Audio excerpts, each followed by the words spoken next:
TVS rider গাড়ির servicing signal কিভাবে বন্ধ করতে হয় সেটা আপনাদের দেখাবো। এখানে একটা সার্ভিসিং সিগন্যাল আছে, এটা কিভাবে বন্ধ করতে হয় দেখাবো। প্রথমে চাবিটা অফ করে নিলাম, নিয়ে দুটো বাটন একসঙ্গে চেপে ধরে চাবি অন করতে হবে। দাদা চাবিটা অন করেন তো, একসঙ্গে চেপে ধরে দুটো বাটন একসঙ্গে লং প্রেস করে রাখতে হবে।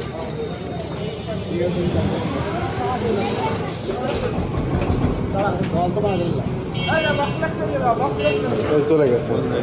এখন আপনারা এইভাবে বাসায় বসেও এটাকে বন্ধ করতে পারবেন। আমি দেখাই দিলাম টিভিএস রাইডার মোটরসাইকেলের সার্ভিসিং সিগন্যাল বন্ধ করতে কীভাবে, এটা আপনাদেরকে দেখালাম। আপনারা নিজেরাই করতে পারবেন। দুটো বাটন টোটাল আপনার রিডিংয়ে দেওয়ার পরে দুটো বাটন জোরে লং প্রেস করে ধরে রাখতে হবে, তারপরে দেখবেন যে সার্ভিসিং সিগন্যাল চলে গেছে। থ্যাংক ইউ, ধন্যবাদ।